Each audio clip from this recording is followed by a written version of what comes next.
Let's see. We started with a couple of torches in our inventory. We'll use a couple of those up, and we'll put those on our toolbar at the top. All right.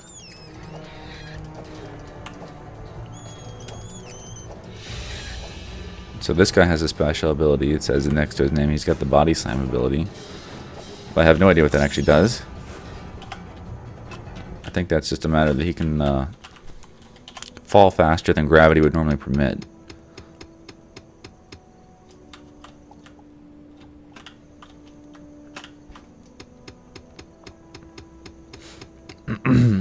What I'll probably do if we don't get lucky enough to find any techs on this planet is go get the coordinates from my other character, that starting planet that they were on, and travel there and get those techs for this character.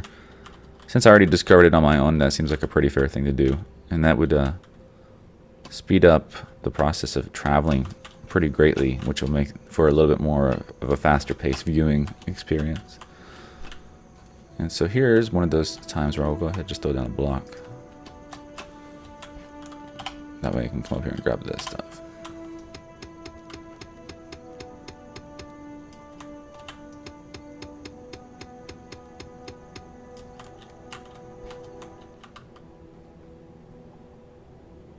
Wow, this goes really far down. Holy cow. And it's water, so it doesn't hurt you, but you can drown if you stay under it too long. If you see green water, which is very common on certain planet biomes, that is acid, so don't go into that. Or it's poison, I should say.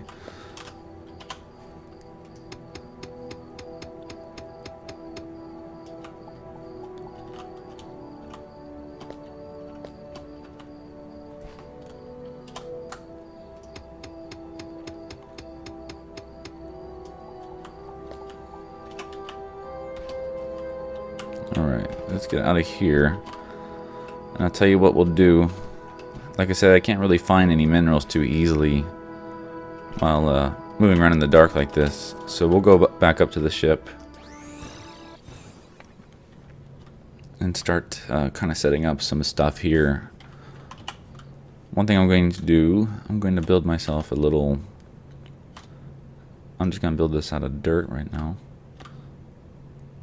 Actually, I should lower it.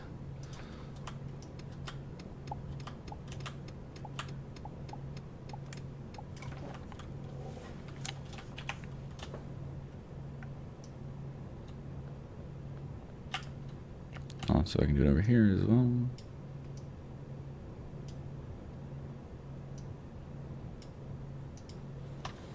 What we're doing with that, I'm going to take these seeds that we got and plant them.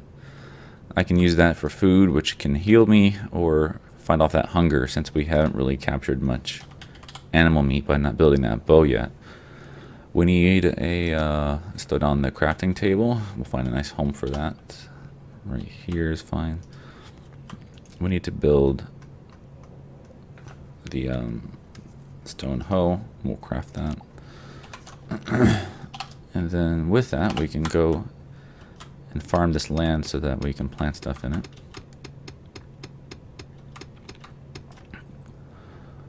Only recently did I ever try planting crops and growing them, and I found it's pretty darn useful because the food can heal you a lot more than the bandages.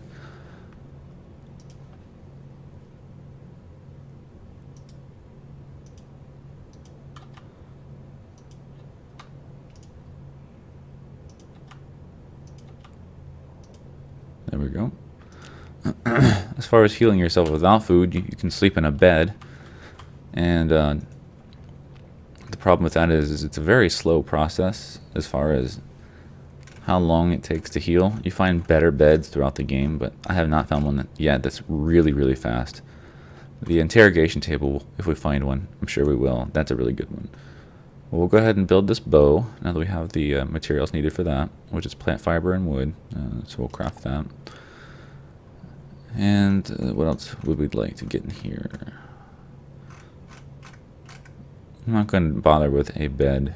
I'll heal with the bandages, if anything. So we'll craft some bandages. And you can see we just made 61 bandages. So you can make those pretty quickly from those fibers we were finding. That looks good for now. We'll throw that bow in here as our second weapon. We have some ore and coal. And what we're supposed to do now is go get some meat and cook it over a fire. So let's go back down and handle that business. So we'll switch to our bow. And we'll go hunting. I don't know if it's always automatically daytime if you come down from the ship, but it seems like every time I come back down from the ship it is daytime. If we would have stayed on this planet, it would have taken forever. Hey, we got the animal meat.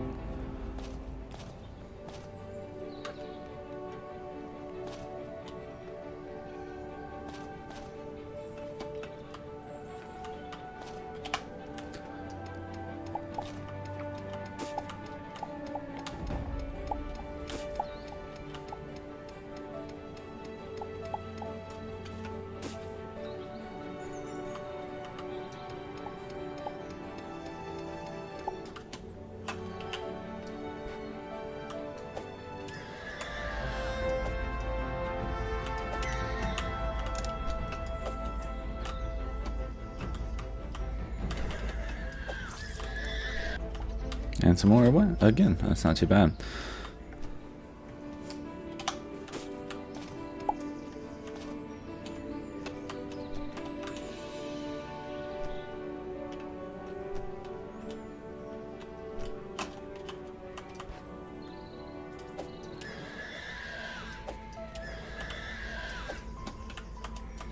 Oh, good.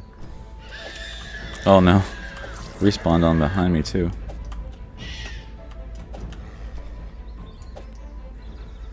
Everything. This won't hurt much. Yeah, they're pretty accurate with projectile weapons. There's no almost hitting. You have to hit the actual hitbox of these guys. And with you moving and them moving, that can be difficult. Oh, we just got some leather. That is the other really great material you can get from hunting. That leather can be crafted to make a set of leather armor, which is by far the warmest piece of armor you can wear for a very long time. So if you've gone to, if you have the urge to go to any planet covered in snow, that's going to be the way to go. Leather armor.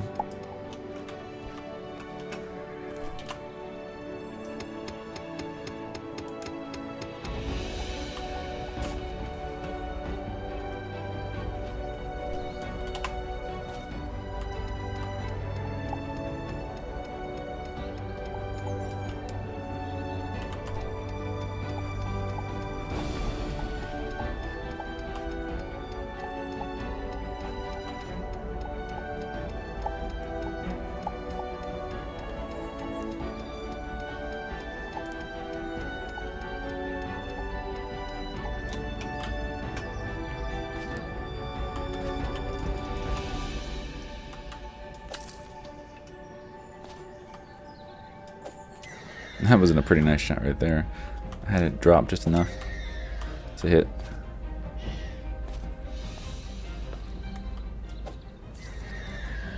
Wow, that was also a pretty awesome shot. Alright. We got leather again.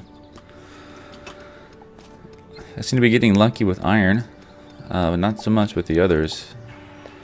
Which is good and bad. Iron is, you're going to use a ton of it, especially near the end of the alpha sector, which is where you start moving into the beta. But first you need a lot of copper, silver, gold, things of that nature to upgrade your armor and tools. And I'm not finding very much of that stuff.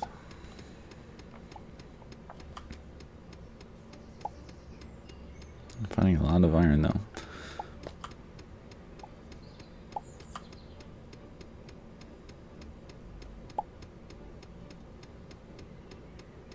There we go. Let's see, I guess we should chop this down while we're up here.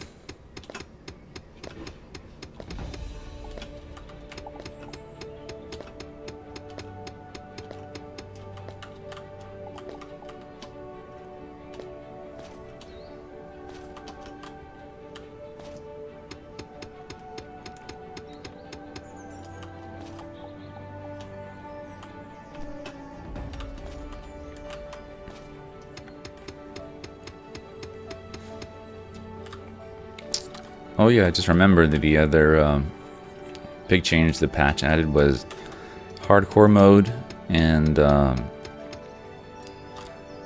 basically 2 new modes. One of them is drop all your weapons when you drop everything on your person, I think. Maybe it's just what you have equipped, but I think it's everything on your person is dropped when you die. Similar to Minecraft. And then there is hardcore mode where when you die, that's it, it's over. Now I thought I could showcase one of those for you, but it's kind of self-explanatory, and all it would do is really slow down the progress of our game if we get stuck in a bad situation. Since I've had a cheesy death, like I said, like an enemy just throwing me up in the air and then slamming me down and insta-killing me, definitely not too prone to want to go into instant death mode right now. The dropping all your items when you go away, though, that could be good. That really would add a sensation of risk and reward to the game. But I've had too many cheesy deaths from like lava and stuff too, so looks like we have some poisoned thorns here that we have to get past. I can just mine them up out of the way and actually get plant fiber from these guys.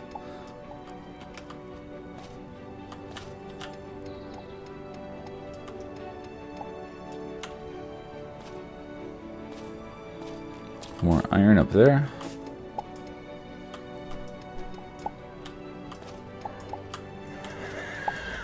Two bad guys up here. Whoa.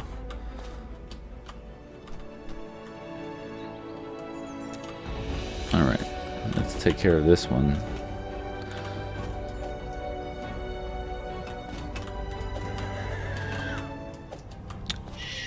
Oh. About to get killed here. If I'm not careful. I need to find my bandages. They're on 7.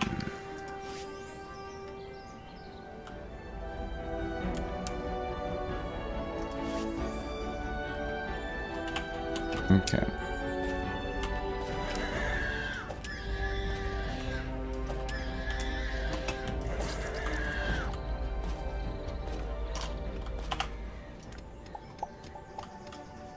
Let me move those over to 3, since that's where I'm familiar with them being.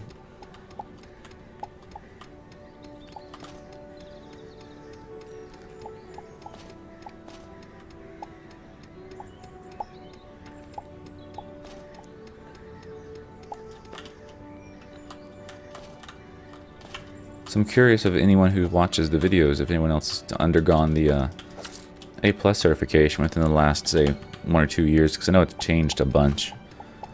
They made it a lot harder, I think, especially because there's so many new things they've introduced to it, but you still have to remember all of these crazy old legacy systems, which is really crazy, because I know I'll never see any of that legacy stuff on the real world. And then memory is, that's the part that's going to be hardest for me. All the how do you fix this, how do you troubleshoot this kind of questions will be easy, but when it says what's processor socket came out in 1978 with 420 pins, you know, then I'm gonna be like, yeah, if I ever had to know that in real life, I would just go to Google. It's not something I'd ever have to realize, actually memorize. So I kind of look down on tests that have so much old memorization to compete with, because it's just not practical. It's just like filler questions. No one ever would need to know that for their professional job, and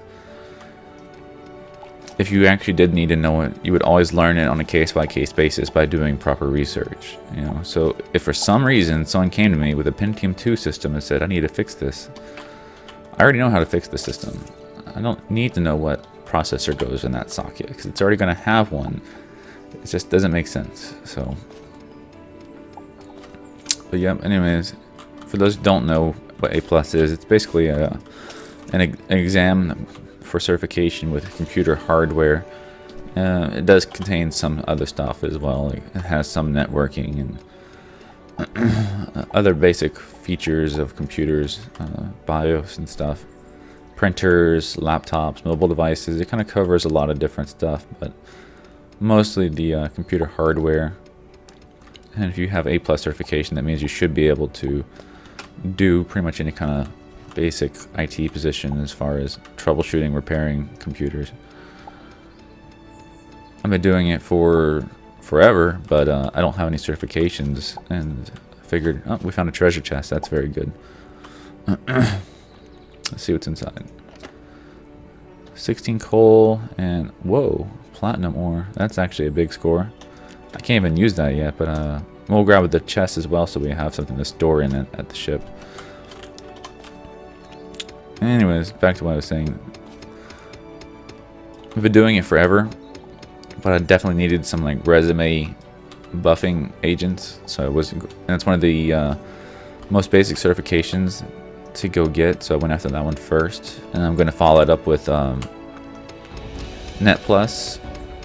And then from there, moving off probably into the Microsoft certifications. But big money that I don't have, time that I don't have, so that's why I'll be using these 2 weeks off to kind of get that certification done. And go start the new job with it in hand. So yeah, I got the job without the certification, but I had a really good, I had experience, and I had a good interview and stuff. But if you're going to try to get a new job for the first time and you haven't gotten your foot in the door, yeah, some certs will do you really good. I can tell you in the IT world, a lot of people will prefer somebody with experience and certifications over somebody with a college degree. Experience really goes a long way in IT. One of the main reasons is because there's so much to do that would never get covered in college classes. Whoa, look at that stash of freaking iron. Holy crap. And the other reason, I think, if I was hiring you as a IT manager, technology moves incredibly quickly. So what was current information 6 months ago is now almost obsolete when it comes to hardware and things. So if you went to school 4 years ago and you got a 2-year, 3-year, a 2 to 4 year degree on IT stuff, chances are what you learned then is really not also valuable anymore. And anything you did learn that was valuable, you kind of maintained through on-the-job experience more so than your class. So yeah, definitely not knocking a degree. If you can go get one when you're getting out of school, I think you definitely should. I didn't have that opportunity. I went straight to the military. I went to the Marines, which is thus my nickname, Vicious XUSMC, as in former Marine Corps. But if you can go to school and get a degree, go for it. But don't think necessarily that the degree is going to get you the job. Especially if you're going for IT, you might end up having to get a less than desired position for somebody with a degree to build up your experience first. But once you get in the field, you can do really good. If you have a passion for it like I do, you can do really good as far as enjoying your job and also making lots of money.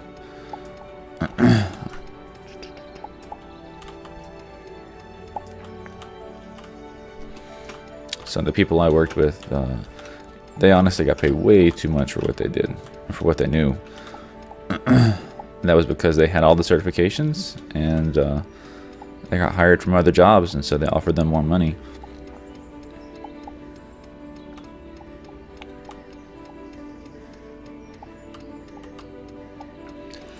This was a really good find here. This is copper. This is one of the things we're looking for.